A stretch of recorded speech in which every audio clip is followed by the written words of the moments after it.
이 다원주의 시대를 살아가면서 끊임없는 질문을 받게 됩니다. 도대체 왜 예수를 믿어야 합니까? 우리는 구원받아야 한다고 말합니다. 왜 구원받아야 합니까? 구원이 필요 없다는 사람, 구원이 무엇인지조차도 모르는 사람에게 우리는 어떻게 이걸 전해야 할 것입니까? 이 시대는 점점 계속해서 물을 것입니다. 왜 예수만 왜 길이냐? 왜 예수만 진리라고 말하냐? 왜 예수에만 생명이 있다고 말하느냐?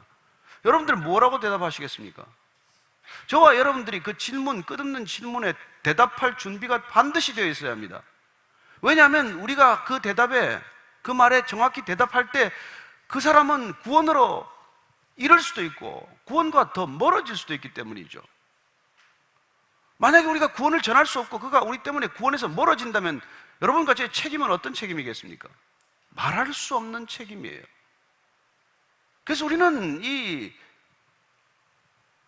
구원받은 우리가 이 백성으로 살면서 우리가 받은 게 도대체 뭔지, 그리고 이걸 왜 전해야 하는지, 이걸 분명히 확인해야 한다는 것입니다.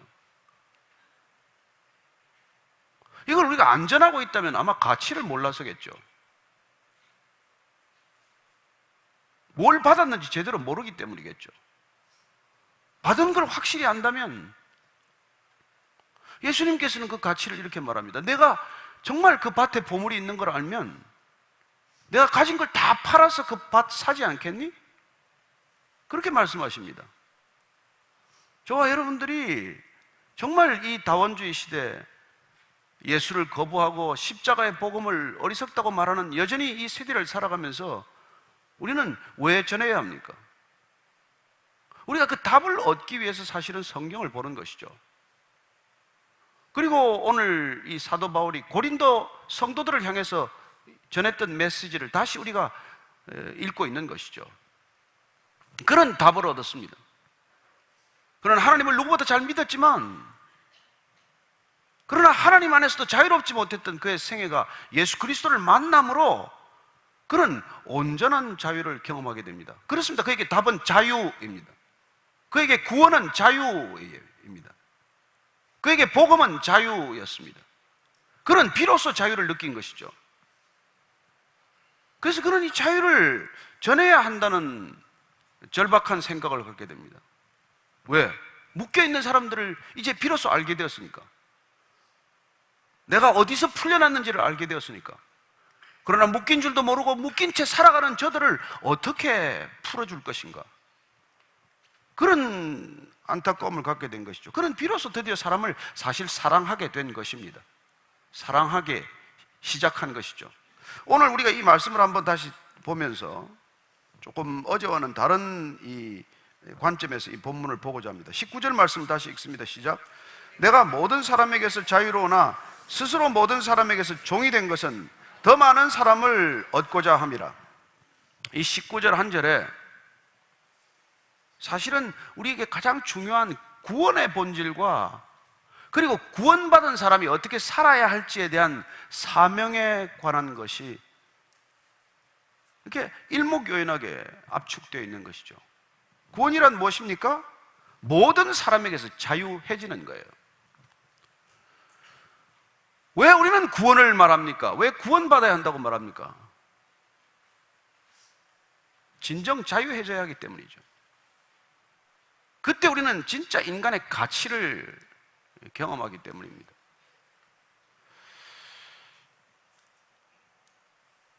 정말 이 자유가 뭔지를 모른다면 우리는 이 자유를 가볍게 다루겠죠. 이 시대가 자유민주주의에 대해서 점점 생각이 흐려지고 있습니다. 그러나 패트릭 헨리라든지 그런 분들이 쓴 그 미국의 자유, 독립을 위해서 투쟁했던 사람들의 글을 한번 읽어보십시오. 자유 아니면 죽음을 달라. 그런 걸 우리가 기억하지 않습니까? 그렇습니다. 생명과 맞바꿀 만한 자유의 가치를 그는 경험했기 때문에 이 자유를 우리 모두가 누려야 한다고 생각하는 것이죠. 그렇습니다. 그런데 뭐로부터의 자유냐는 것이죠. 무엇으로부터 우리는 자유를 얻고자 합니까? 그렇습니다. 성경은 본질적으로 죄로부터의 자유를 말합니다. 죄란 결국 탐욕 아니겠어요?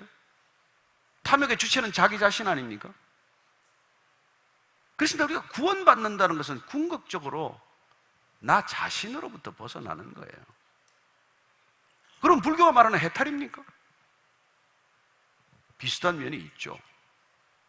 우리가 묶여 살아가는 것, 이 관계로부터 누군가로부터 인정받고자 하고 칭찬받고자 하고 평가받고자 하고 끊임없이 사람의 시선에 묶여 살아가는 이 삶의 이 지긋지긋한 족쇄로부터 풀려나는 것, 이걸 우리가 경험하는 것이 사실은 구원이기 때문에 구원받은 바울은 지금 모든 사람으로부터 나는 자유인이 되었다고 말합니다. 법적 신분은 원래 자유인이에요. 그는 히브리인입니다. 바리새인이에요. 로마 시민권자입니다. 그는 그 당시 어느 세계를 항해하더라도 여행을 하더라도 그는 법적으로는 자유인이에요. 그러나 그 자신이 끊임없이 그 세상 속에서 인정받고자 살아가는 그 욕구에 묶여 살았던 것을 그가 너무나 잘 알았기 때문에 그 모든 시선으로부터, 그 모든 굴레로부터, 족쇄로부터, 인간관계로부터 풀려나는 것을 경험한 그 진정한 자유를 경험한 것입니다. 그렇죠. 그런 본질적으로 그가 경험한 자유는 freedom from self예요. 죄악된 자기 자신으로부터 벗어나는 것이죠. 그러나 문제는 그가 자유인이 되었을 때 우리가 그 자유를 다시 어떻게 쓸 건데, 그 자유 뭐 하는 그 자유입니까? 그 자유가 가야 할 방향과 목적이 없다면 다시 방황이 시작이 되겠죠. 어쩌면 다시 타락할걸요? Freedom to where? 어디로 갈 건데? 그 자유를 가지고. 그렇습니다. Freedom to self again? 다시 돌아갑니까? Freedom to selfish greed again? 그런 이기적인 욕망과 탐욕으로 다시 돌아가는 것입니까? 그러기 위해서 우리는 자유를 얻은 것입니까? 그렇습니다. 우리가 자유를 얻었다면 이 자유를 가지고 무엇을 해야 할지가 결정되어야 한다는 것입니다. 그래서 오늘 사도 바울이 나는 모든 사람으로부터 자유해졌지만 그러나 그 자유를 다시 포기하는 자유를 말해요. 그 자유를 내려놓는 자유를 말합니다. 하나님을 아버지라고 부르는 특권을 누렸지만 그 특권을 다시 잠시 내려놓는 특권, 그리고 마치 하나님 없는 자들에게 다가가기 위해서 그는 자유를 포기하는 자유, 그리하여 자기는 기꺼이 종이 되는 자유를 선택했다고 말합니다. 이게 여러분 그리스도인의 비밀이에요. 그리스도인의 역설이에요. 크리스찬 패러독스입니다. 자유해졌어요. 그러나 그 자유로 내가 방종하는 자유가 아니라 그 자유를 기꺼이 스스로 제한하는 자유, 심지어 그 자유를 내려놓는 자유, 그리하여 자유인이지만은 모든 사람의 종이 되는 자유를 말합니다. 이게 여러분이 그리스도인이 되었다는 것, 그리스도인의 참된 구원을 경험한 사람이 이 구원을 받았을 때 이 구원을 가지고 뭘 해야 할지를 결정하는 것이죠. 그래서 그는 그 구원을 가지고 모든 사람의 종이 되기로 결정하는 이 결정을 우리는 사명이라고 말합니다. 이걸 소명이라고도 말하는 것입니다. 이걸 경험했기 때문에, 이 자유를 경험했기 때문에 이 자유를 누군가에게 전하기 위해서 나는 그 사람의 종이 되기로 결정하는 것이죠. 구약에 보면은, 출애굽기에 보면은 종을 풀어줍니다. 이렇게 완전히 자유를 허락하죠. 근데 그 종이 다시 너무 주인을 사랑하기 때문에 다시 주인을 찾아가서 나는 당신에게 평생 종이 되겠습니다, 그렇게 서약을 해요. 그때 하는 게 뭔지 아십니까? 문고리에 가서 여기다 귀를 뚫는 겁니다. 여기 귀 뚫은 사람들 많죠? 누구의 종이 되기로 결심하고 뚫었는지 모르겠습니다만 여러 개 뚫은 사람이 있더라고요. 원래 그게 그 기원이 그래요. 그렇습니다. 내가 자유를 허락받았지만 내가 당신을 너무 사랑하기 때문에 다시 당신의 종이 되기로 결정했다. 이게 사도 바울의 결정이라는 것입니다. 이게 그리스도인의 결정이라는 것이죠. 모든 사람으로부터 풀려나서 이제 모든 것으로부터 자유한 그야말로 대자연인, 대자유인이 되었지만, 그러나 이 자유를 가지고 나를 추구하는 삶을 더 이상 살지 않고 이제는 이웃을 추구하는 삶, 묶여 사는 줄 모르고 묶여 살아가는 사람들을 풀어주는데 내 인생을 쓰기로 결정했다는 것입니다. 근데 그리스도인이 이기적이에요? 저밖에 모릅니까? 자기 교회밖에 몰라요?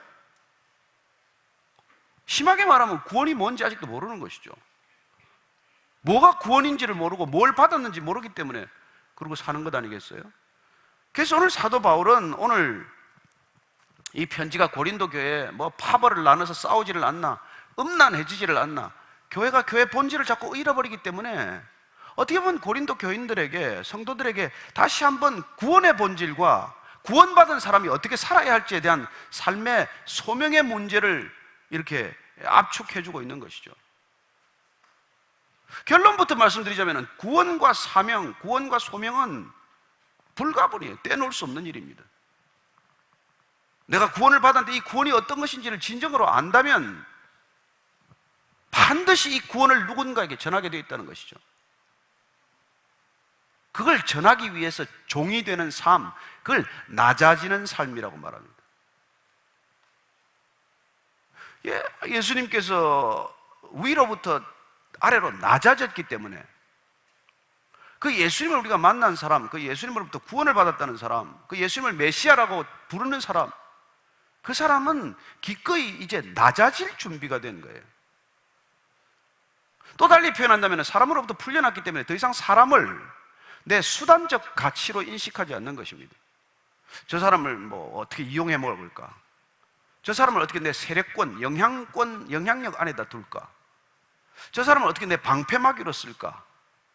저 사람을 통해서 나는 어떤 걸 추구할까? 그렇게 우리는 사람과 관계를 맺어가는 삶의 패턴 속에서 우리가 그런 패러다임을 과감히 떨치고 나와서 이제는 구원받았기 때문에 그런 게 매력이 없는 삶이에요. 그래서 우리는 비로소 사람이 있는 그대로 발견하게 되는 거예요.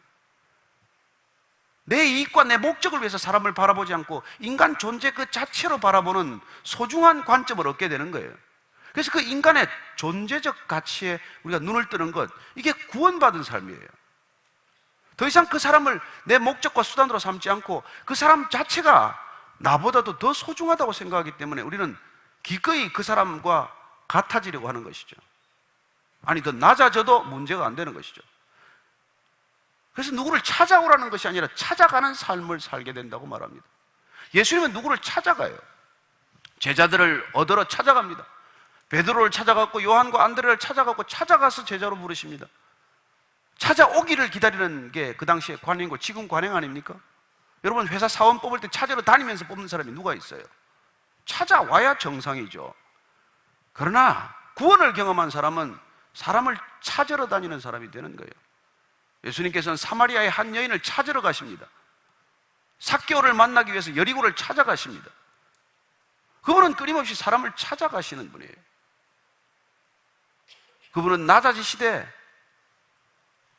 보통 사람보다 더 낮아지셨기 때문에 끝내 그런 제자들의 발 앞에 무릎을 꿇고 제자보다도 더 낮아지게 되는 것이죠.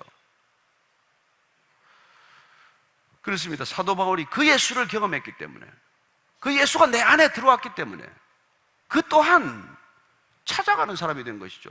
뭐 바울이 어디 누가 오라고 그랬습니까? 그 에베소를 가든 고린도를 가든 데살로니카를 가든 아데네를 가든 한 번도 초대장을 받고 간 적이 없어요. 그는 그냥 찾아간 것입니다. 물론 들어와서 환상을 봅니다. 건너와서 나를 도우라 하는 환상 중에 들은 한마디 말씀을 듣고 그는 그것을 찾아가는 것이에요. 웰컴 받았습니까? 사례를 받았습니까? 아니요. 박해를 받았습니다. 쫓겨났습니다. 그래도 그는 찾아가는 삶을 사는 것이죠. 낮아지는 삶을 살기 시작한 것입니다. 구원받은 삶이에요. 근데 우리는 그 예수님을 발로 딛고 사다리처럼 올라가기를 원하십니까? 더 높은 곳으로 올라가기를 원하십니까? 아예 올라가려면 천국까지 올라가시든지. 그분은 우리 성공의 발판이 아닙니다. 우리 소원 성취의 발판이 아니에요. 구원받은 백성들이 그런 관념을 여전히 가지고 살기 때문에 기독교는 가장 이기적인 종교, 가장 천박한 구원이 되고 만 것이죠. 그런 목적으로 우리를 구원하셨다고 생각을 하기 때문에 우리는 구원을 하찮은 쓰레기처럼 만들어버리고 구원파가 탄생하게 되고, 한 번 구원받았으니까 어떻게 살건 무슨 상관이 있냐? 그게 고린도 교회도 있었고 지금 이 땅에도 있습니다.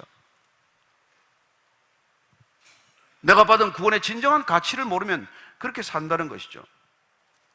그래서 그는 모든 사람에게 종이 된 까닭은 그들을 어떻게든지 얻기 위한 거라면, 여기서 얻는다는 게 무슨 돈을 얻는 겁니까? 이익을 취하는 거예요? 아니요, 그들도 구원받게 하는 것이 내 목적이라는 것입니다.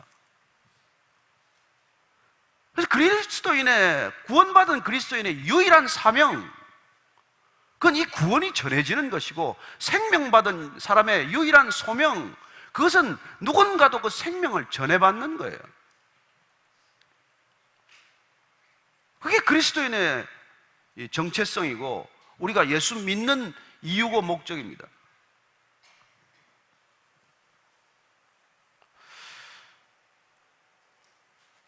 그래서 지금 사도 바울은 그렇게 본인이 스스로 종이 되었다, 나도 그렇게 낮아지겠다고 결정을 한 것이죠.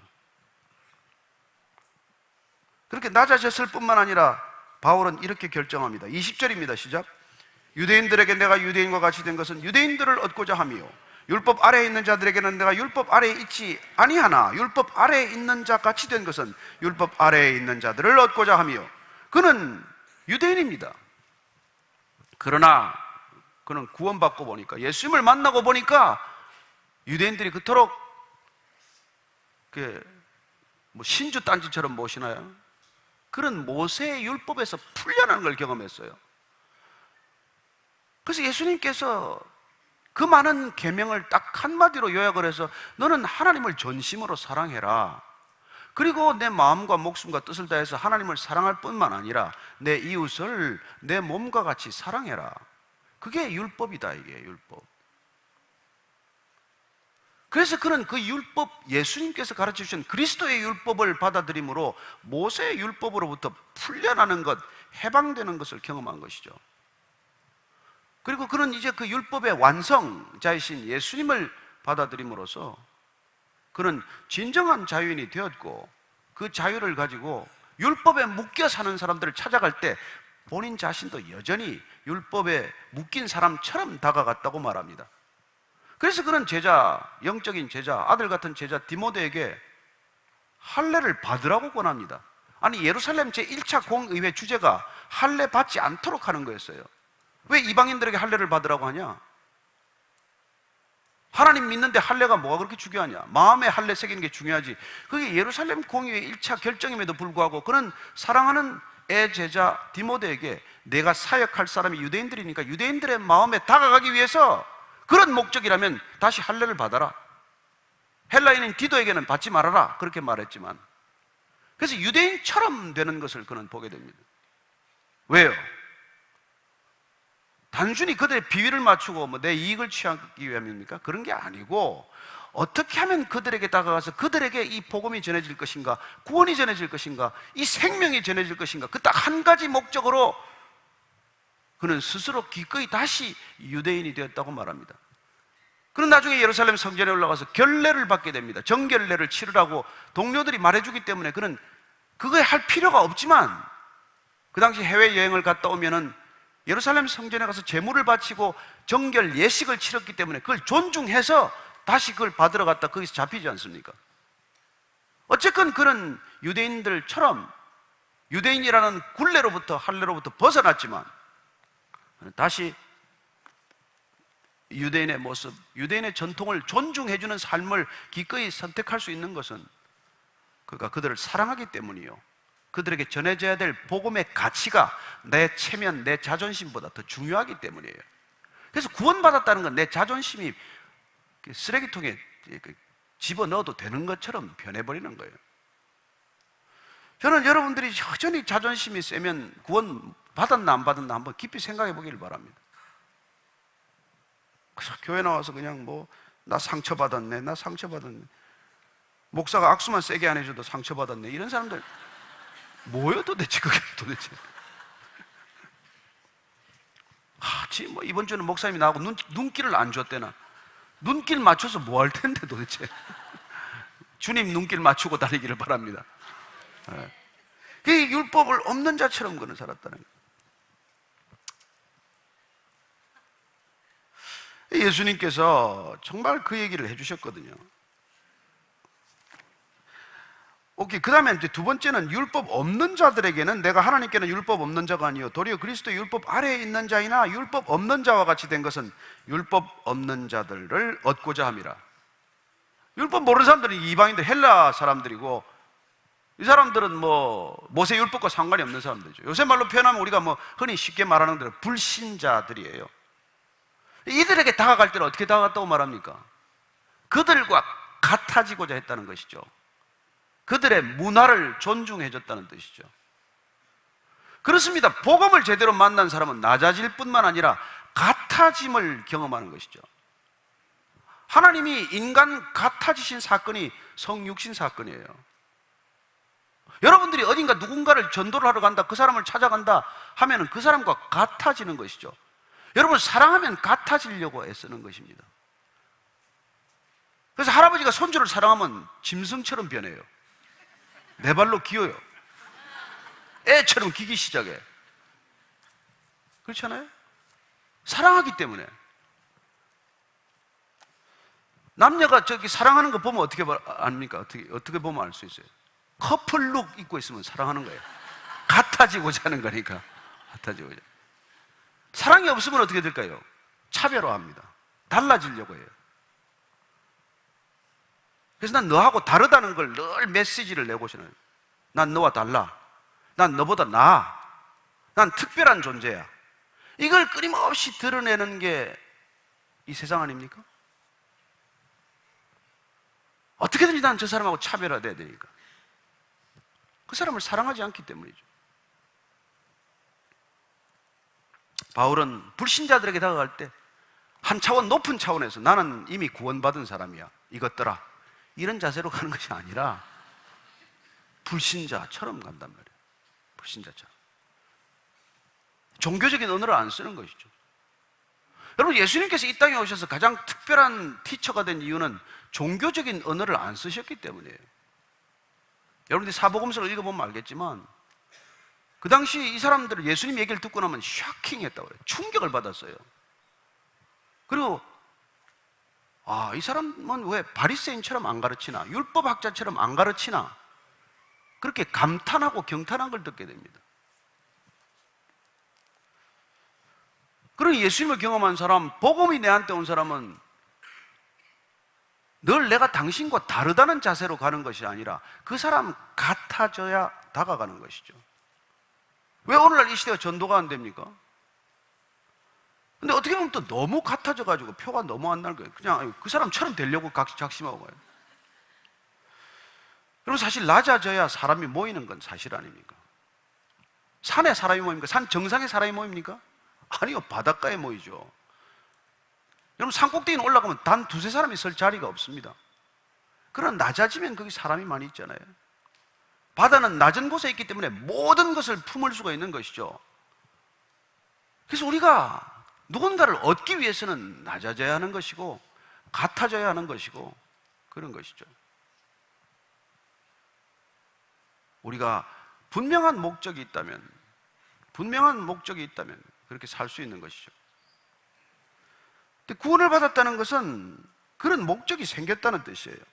그래서 이게 지금 바울이 율법 없는 자에게는 율법 없는 자로 다가갔고 약한 자들에게는 내가 약한 자와 같이 되었다고 말합니다. 이 약한 자는 앞서 우리가 고린도전서 앞에 보면 강한 자와 약한 자인데, 그건 이제 그 당시에 각종 우상들 앞에서 이제 제물 드려졌던 고기가 다시 유통이 되어서 나올 때 집에서 고기 먹을 때마다 늘 이게 이제 좀 깨름한 부분이에요. 이게 우상 신전에 드려졌던 고기, 이건 유대인들은 안 먹는 고기거든요. 그러니 사람들에 따라서는 이거 먹지 마라, 먹어서는 안 된다. 그러면 고기가 나올 때마다 이게 묵상을 잠시 해야 돼. 이게 신전에 바쳐진 거냐, 어떤 거냐, 이거 먹어야 되냐, 안 먹어야 되냐. 그 믿음이 좀 약하다고 표현되는 사람들은 고기에 혹시 귀신이라도 붙어 있을 것 같고, 이거 먹으면 귀신 들리는 거 아니야? 이런 생각이 만약 있다면 그 믿음이 약한 사람, 여전히 불안해하는 사람, 그 사람을 기준으로 삼았다는 뜻이에요. 그래서 바울은 그러면 약한 사람들 앞에서는 믿음이 약한 사람처럼 행동했다는 뜻이죠. 그리고 담대히 먹는 사람, 고기 그까짓 거 좀 먹으면 어떠냐? 그런 사람이 먹으면 너 왜 또 그렇게 먹냐고 따지지 않고 본인도 맛있게 먹어주는 거예요. 나는 채식이야. 비행기에서는 채식주의자 요새 메뉴도 있다고 들었습니다만, 어쨌건 우리가 그 사람을 찾아갈 때는 그 사람처럼 되어서 가는 것이죠.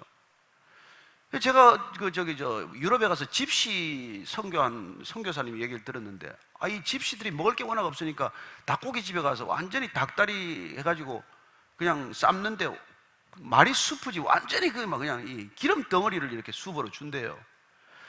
근데 그걸 맛있게 먹나 안 먹나 보고 있다는 거예요. 속이 막 이렇게 올라올 것 같은데. 근데 그걸 먹는 거죠.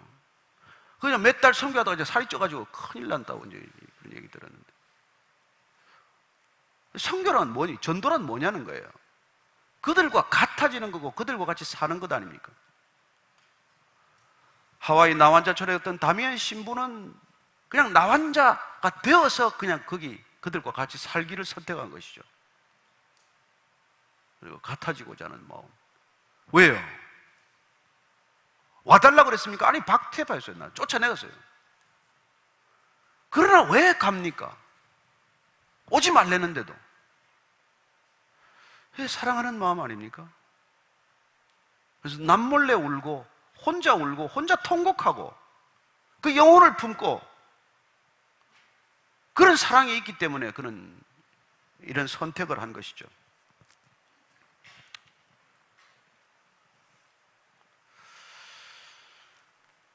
그래서 지금 바울이 이렇게 자기 자신을 결론 짓습니다. 23절 말씀입니다. 23절 같이 읽습니다. 시작. 내가 복음을 위하여 모든 것을 행함은 복음에 참여하고자 함이라. 그가 복음이라고 하는 것. 예수가 메시아다. 그분이 자유다. 그분은 어떤 마일리지도 인정하지 않는 노 마일리지다. 저는 자유를 그렇게 표현했거든요. 모든 종교는 마일리지를 요구해요. 근데 예수님한테는 마일리지가 소용없어요. 사도 바울이 그 당시에 3차 선교 여행을 다닌 총 거리가 16,000km라고 계산하는 사람도 있고, 조금 많이 계산하는 사람도 21,000km가 넘는다고 계산합니다. 여러분, 그게 뉴욕 왕복 거리예요.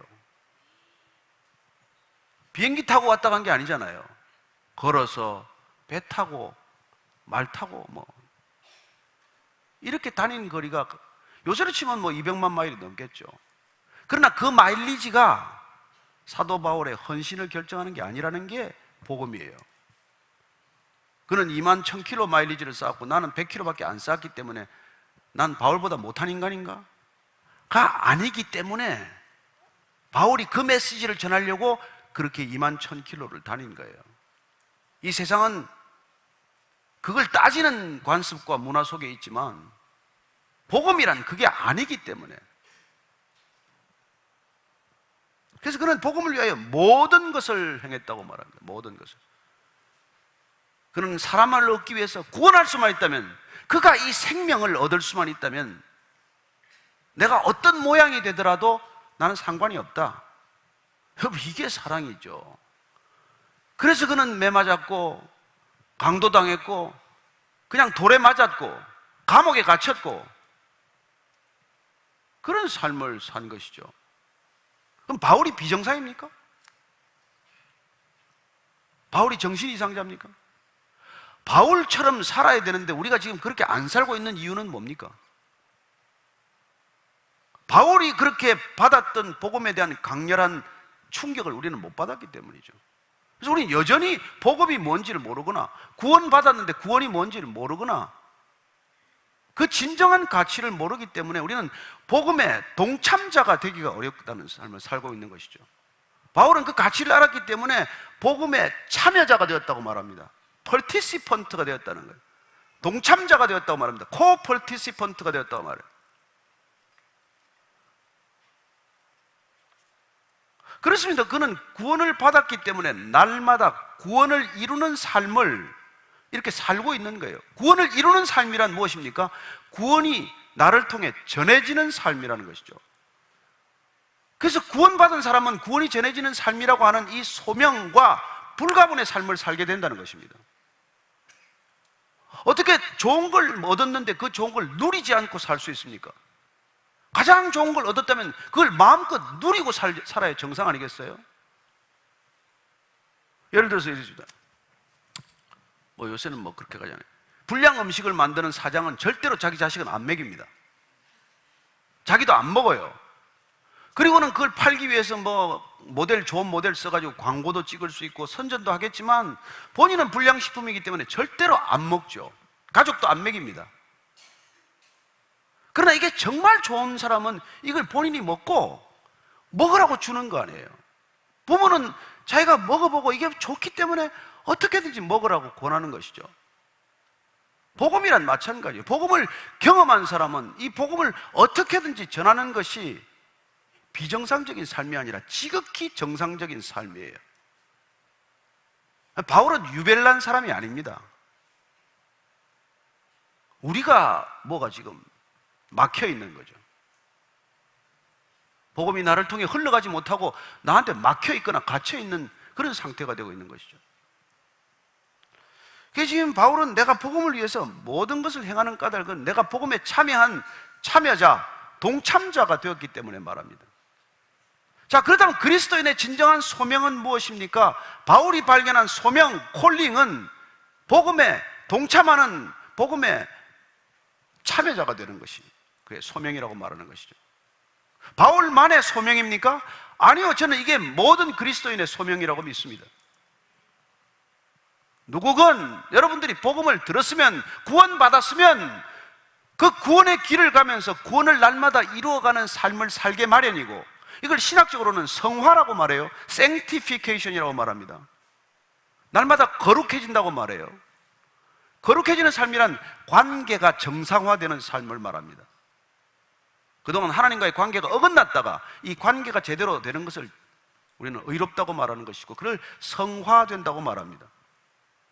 가령 예수 믿고 부부관계가 늘 이렇게 좋아진다면 성화되고 있는 것이죠.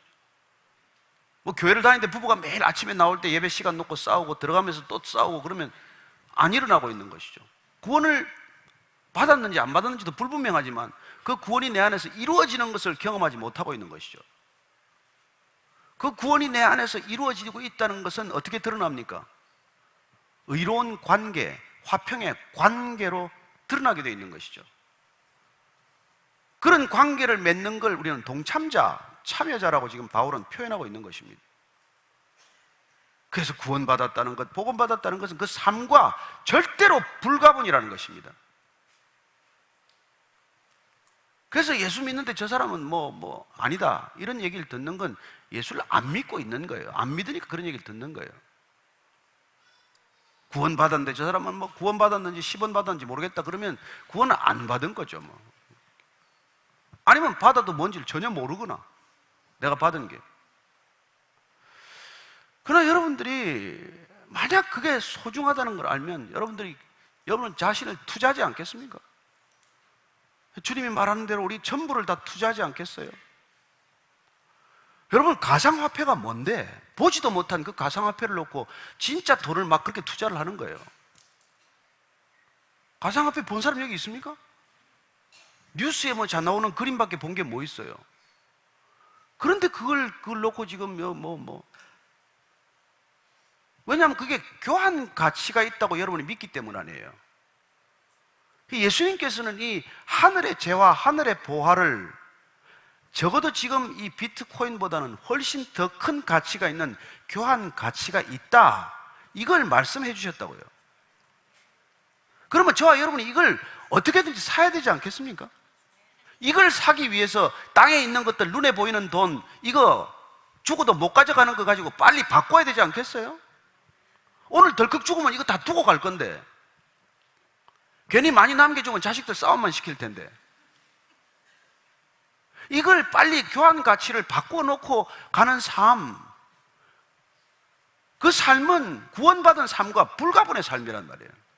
구원은 구원이고 이건 이거고 그게 안 되게 되어 있어요. 받은 게 정확하게 진실이면.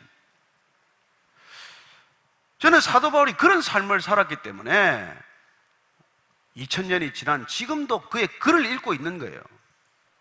그가 불변의 가치를 추구했다는 걸 우리가 어떻게 알 수 있냐고요. 그게 불변의 가치가 아니라면 우리가 이걸 왜 들고 있냐, 이걸 왜 읽겠습니까? 바울 도대체 누군데? 그러나 그런 삶을 살아냈기 때문에 구원받은 삶이 어떤지를 그가 증명하는 것, 그걸 소명으로 삼았기 때문에, 그래서 그는 기꺼이 낮아지고 기꺼이 찾아가고 기꺼이 같아지고 그런 삶을 살아냈다는 것입니다.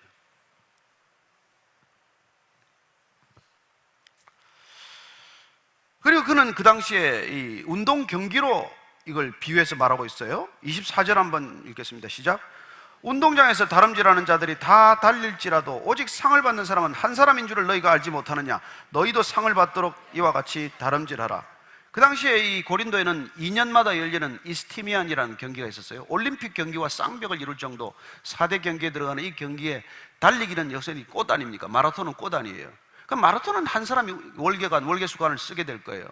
그럼 구원도 그런 뜻입니까? 아니, 그 월계수관, 지금으로 치면 금메달, 메달 하나 따기 위해서 얼마나 많은 땀과 피와 눈물과 수고를 아끼지 않느냐? 그렇다면 그 썩어 없어질 무슨 월계수관 하나 쓰기 위해서, 메달 하나 따기 위해서 그렇게 산다면 영원한 생명을 얻는 것이 그만 못하냐? 그만 못하냐? 그 얘기죠. 너희들도 그런 태도로 살아야 되지 않겠냐는 것입니다. 그렇게 위해서 그는 복음이란 무엇이다? 곧 절제다 말이에요. 셀프 컨트롤이라는 거예요. 보통 그 당시 2년마다 하기 때문에 선수들이 한 10개월 정도 훈련을 했다고 그래요. 이스티미안 경기에 출전하기 위해서는 주종목이 경주, 경마, 복싱, 그다음 달리기 이런 게 있었는데, 그 출전하는 선수들은 모든 것을 절제하지 않습니까?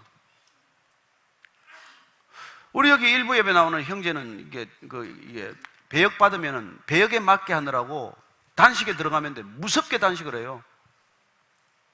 정말 고기 한 점을 안 먹고 밥을 안 먹고 이렇게 단식을 합니다. 그 배역에 맞게 몸을 만들기 위해서. 그리스도인이 된다는 것은 그리스도의 역을 하는 배역으로 친다면 우리는 그러면 그런 절제가 필요하지 않겠습니까? 누군가에게 그리스도인으로 소개받기 위해서, 그리스도가 주신 배역을 소화하기 위해서 우리가 그 정도 우리의 절제는 필요하지 않겠습니까? 그러니까 복음의 가치를 알면 그 탤런트는 배역의 가치를 알기 때문에 거기 맞게 그냥 정말 그 젊은 나이에 먹고 싶은 것도 많을 텐데 그렇게 피눈물 나게 다이어트를 하는 걸 보면 그거 한번 배역하고 나면 끝날 일인데, 그럼 저와 여러분이 어떤 이런 그리스도인의 참된 가치를 알았다면, 그 배역의 진정한 의미를 알았다면 우리의 삶이 전부 거기에 지금 포커싱 되고 절제되지 않겠냐는 거예요.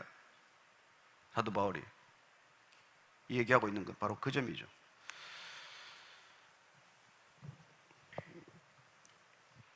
그래서 우리도 그 받게 될 정말 요한계시록에 나오는 그 하늘에서 천상의 예배를 드리는 그 환상을 우리가 정말 날마다 생각할 수만 있다면, 그게 목표가 되면, 그래서 바울은 그런 목표를 이렇게 말합니다. 빌립보서 3장 14절 말씀인데요. 빌립보서 3장 14절 말씀 찾으신 분은 같이 읽겠습니다. 시작. 표대를 향하여 그리스도 예수 안에서 하나님이 위에서 부르신 부름의 상을 위하여 달려가노라. 이건 경주에 또 비교한 거지만 어떻게 달려간다는 것입니까? 첫째는 표대, 방향, 목적이 있어야 되는 것이죠. 여러분 어떤 목적을 가지고 있습니까? 인생의 목적이 뭡니까? 목적이 있는 사람은 여러분 그 목적 때문에 반드시 절제하는 삶을 살게 되겠습니다. 그게 어떤 목적이건, 어떤 목적이 정해진 사람은 자기 삶을 조절하기 시작하는 것이죠. 근데 우리는 그런 표대, 그리스도라는 표대가 있고 또 그리스도 예수 안에서 하나님이 위에서 부르신 부름의 상을 위하여 달려가느라, 하나님의 초대, 하나님의 초청을 우리가 받았기 때문에 그걸 기억하는 사람은 여러분 세상의 부름을 받지 않습니다. 그래서 신앙이란 그리스도 안에서, 내가 그리스도 안에 있고 그리스도가 내 안에 있는 삶이고, 불신자는 다른 게 아니에요. 세상이 내 안에 있고 내가 세상 안에 있는 겁니다. 여러분이 어디 안에 있을지를 결정하는 건 그게 여러분 신앙의 모든 것이죠. 우리가 비록 세상에 살지만 세상 안에 있기를 거부하고 그리스도 안에 있기를 결정하면 우리는 그리스도인이 되는 것이고, 우리가 비록 교회 다니지만 세상에 있고 세상 안에 있기를 결정하면 우리는 세상 사람이죠. 그래서 우리가 위에서 부르는 부름에 상이 있다는 것입니다. 세상도 열심히 일하면 상이 있죠. 그럼 하나님의 부르심의 상은 무엇입니까? 하나님 당신 자신이 상입니다. 아빠라고 부를 수 있는 특권이 상입니다. 그리고 그 아빠를 누군가에게 소개했을 때 그분이 아빠로 받아들이는 것이 상입니다. 그 사람 때문에 눈물 흘린 게 상이에요. 그 사람 때문에 기뻐한 것이 상입니다. 그런 상을 맛본 사람은 세상에 이런 상들에 별로 신경 안 쓰게 돼 있어요. 무슨 뭐가 어떻고 인기가 어떻고 이런 거 별로 신경 안 쓰게 돼 있습니다. 근데 그렇게 살면 쫄딱 망할 것 같지만 그렇게 안 망한다. 살아봐라. 이게 예수님의 또 이게 충고예요. 먼저 한번 그렇게 살아봐. 살면 굶어 죽지 않아. 요새 누가 굶어 죽이겠어요? 소득이 3만 불인데. 걱정하지 마십시오. 그래서 하나님을 아빠라고 부르고 걱정을 할 수 있냐 말이에요. 하나님이 아저씨면 걱정이 되겠지만 아빠면 걱정이 안 돼야 정상 아니겠어요? 그러나 어쨌든 그런 우리가 이게 구원을 살아내는 절박한 삶이 되면은 우리는 절제하게 되고 끝없이 우리는 우리 자신을 쳐서 연단시키는 그런 스스로 훈련하는 셀프 디시플린이 이루어지는 삶이 된다는 것입니다. 그래서 25절 한번 읽겠습니다. 시작. 이기기를 다투는 자마다 모든 일에 절제하나니 그들은 썩을 승리자의 관을 얻고자 하되 우리는 썩지 아니할 것을 얻고자 하니라. 모든 일에 절제하는 삶이 되는 것이죠. 왜 모든 일에 절제합니까? 우리가 갖고 있는 이 가치, 진리의 가치, 영생의 가치, 구원의 가치, 거듭남의 가치가 너무 크기 때문에 이 가치에 합당한 삶을 살기 위해서 절제하고, 이게 전해지도록 하기 위해서 우리 스스로를 겸손하게 낮아져서 찾아가고, 그리고 우리는 그 삶의 일부가 되는 것이죠. 우리 삶은 그 큰 가치의 일부가 되는 것입니다. 그렇습니다. 우리의 생명, 우리의 모든 삶이 그 궁극적인 가치의 일부가 되는 것, 그걸 사명이라고 한단 말입니다. 그래서 구원받은 사람은 사명받은 사람이에요. 저는 구원은 받았는데 아직 사명을 못 받았습니다. 아니, 그렇지 않습니다. 가장 가치 있는 것을 받은 사람은 그 가치를 살아내는 것이 곧 사명이라는 것을 알게 되고, 그걸 전하지 않고 견딜 수 없는 것을 사명으로 받게 되는 것이죠. 그래서 그런 모든 일에 절제하는 삶이 시작이 된 것이죠. 이 세상 사람들도 뭘 하나 이루려고 하면 모든 것을 절제하지 않습니까? 그러나 어떻게 우리가 하나님을 추구하는 삶, 영혼을 추구하는 삶, 진리를 추구하는 사람이 모든 일에 절제하지 않는 삶이 되겠어요? 할 수밖에 없는 것이죠. 지극히 자연스럽게, 지극히 기꺼이, 기쁜 마음으로, 마지못해서 하는 것이 아니라, 내몰리고 내쫓겨서 하는 것이 아니라 나는 기쁨을 다해서, 그냥 열정을 다해서 그렇게 살아가는 존재가 되는 것이죠. 자, 25절, 26절, 27절 읽고 마칩니다. 시작. 그러므로 나는 다름질하기를 향방 없는 것 같이 아니하고 싸우기를 허공을 치는 것 같이 아니하며 내가 내 몸을 저 복종하게 하면 내가 남에게 전파한 후에 자신이 도리어 버림을 당할까 두려워함이로다. 이제는 인생에 더 이상 흔들리지 않습니다. 분명한 목적을 가지고 달려갈 것이고, 그리고 그는 복싱 경기에 비교합니다. 누가 상대도 없는데 그냥 허공을 치겠냐? 분명한 목적을 가지고 가격을 하는데 누구를 가격한다고요? 영적 싸움에 있어서는 가장 큰 대적이 바로 자기 자신이기 때문에 바울이 내가 걸림돌이 되지 않기 위해서, 내가 거침돌이 되지 않기 위해서 나를 쳐서 나를 복종, 나를 노예로 삼는다고 말합니다. 그렇습니다. 성령의 소욕과 육체의 소욕은 거슬러서 성령의 소욕이 육체의 소욕을 막아주는 역할을 하는 것이죠. 그래서 여러분, 우리가 예수 믿는 것은 내 소원 이루는 길이 아니에요. 내 소원이 바뀌는 것을 경험하는 삶입니다. 더 이상 내가 원하는 것을 추구하는 삶이 아니라 하나님이 이 땅 가운데 이루시고자 하는 거룩한 소원이 내 소원이 되는 것을 경험하는 삶, 그게 진정한 자아혁명이요, 그게 있어야 이 세상이 혁명되지 않겠습니까? 동일한 욕망을 가진 사람들이 자리만 바꾼다고 무슨 혁명이 일어나느냐고요. 늘 자리 바꿈이죠. 인간 내면에 진정한 혁명이 일어나는 것, 이게 그리스도인의 삶이란 것입니다. 그는 freedom from self를 경험했고 freedom to God, 하나님께로 달려가는 자유를 선택했고,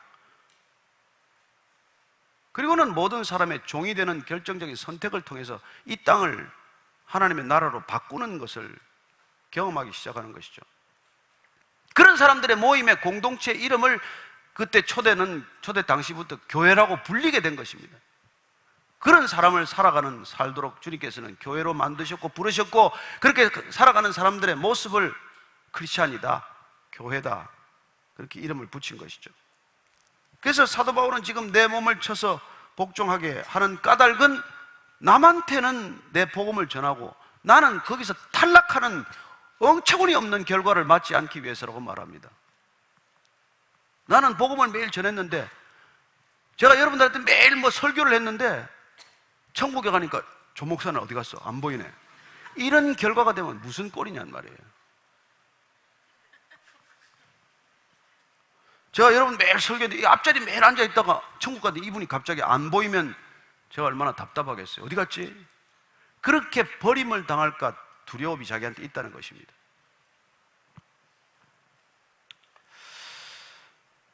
히브리서 한번 찾아보십시오. 히브리서 12장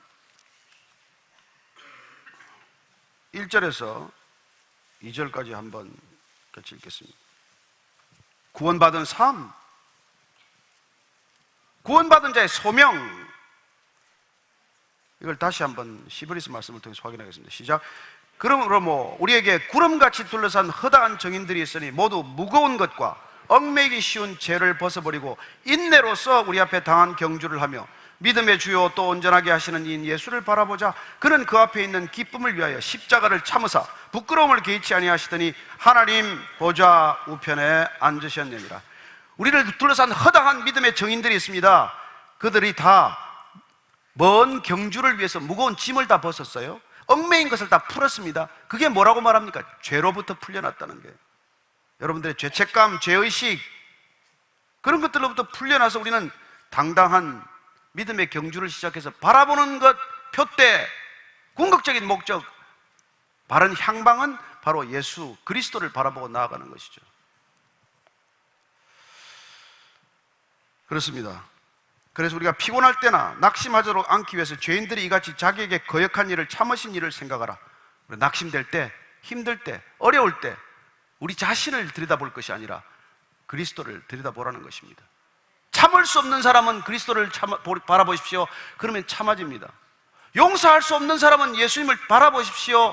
용서가 됩니다. 사랑할 수 없는 사람은 예수 그리스도를 바라보십시오.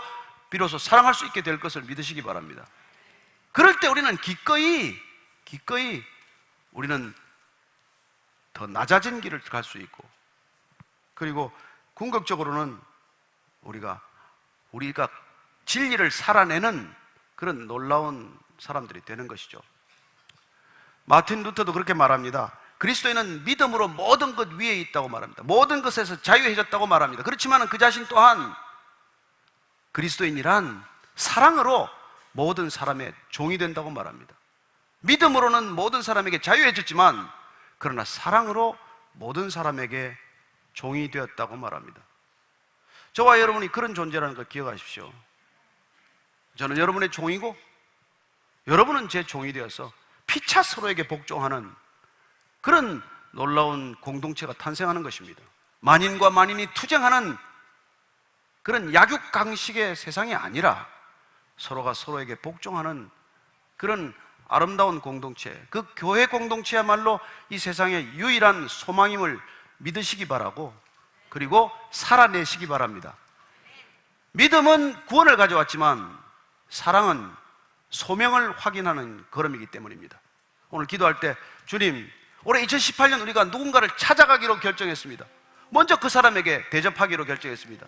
저 사람 왜 나 안 찾아오나? 그런 생각이 들면 내가 먼저 찾아가기로 했고, 저 사람 왜 나한테 용서를 안 구하나? 그러면 내가 먼저 용서를 구하기로 결정했고, 저 사람 한번 식사 대접을 안 해주나? 그런 생각이 들 때 내가 먼저 식사 대접하기로 결정했습니다. 주님, 그 사람 기억날 때마다 내가 먼저 찾아갈 수 있는 그런 담대한 믿음의 사람, 성령의 사람 되게 해주십시오. 한번 기도하십시다. 하나님 아버지, 저희들 교회가 올해 2018년도 마태복음 7장 12절 말씀을 품고 나아갑니다. 하나님, 구원받은 자이기 때문에 우리가 당연히 사명받은 자로 살아가기를 주님 결단하였사오니, 주님께서 우리에게 보여주시는 놀라운 구원의 능력이 다시 소명의 능력 되게 하셔서 더 낮아지게 하시고, 더 찾아가게 하시고, 더 같아지게 하시고, 더 절제하게 하시고, 그리고 궁극적으로는 주님의 형상 담는 놀라운 믿음의 사람들 되게 해주십시오. 우리를 보면 주님이 보이기를 원합니다. 우리의 말을 들으면 주님의 음성이 들리게 도와주십시오. 하나님, 우리 안에 차고 넘치는 그리스도의 형상이 이 세상 가운데 소망이 되게 하시고, 빛이 되게 하시고, 소금 되게 하셔서 하나님, 2018년 지극히 불안한 시대, 소망이 없다고 말하는 이 시대, 젊은이들에게도 소망이 빛처럼 임하는 시대가 되게 하여 주옵소서. 살아계신 하나님 아버지, 오늘 사도 바울이 모든 사람에게 자유해 줬지만은 그는 기꺼이 모든 사람의 종이 되기로 결정한 것처럼, 그리하여 믿는 사람에게는 믿는 자처럼, 믿지 않는 사람에게는 믿지 않는 자처럼, 믿음이 약한 사람들에게는 약한 사람처럼 다가갔던 그 믿음의 결단, 그 놀라운 소명의 사람, 그런 결정이 되기를, 우리의 결정되기를 원하는 이 자리에 고개 숙인 모든 믿음의 사람들 위해 하나님 다시 한번 은혜를 부어주십시오. 그리하여 우리의 믿음을 고백할 수 있도록 도와주십시오. 올해 말씀처럼 우리가 누군가를 찾아가는 사람 되게 하여 주십시오. 누군가의 이웃이 되게 해 주십시오. 예수님 이름으로 기도합니다. 아멘.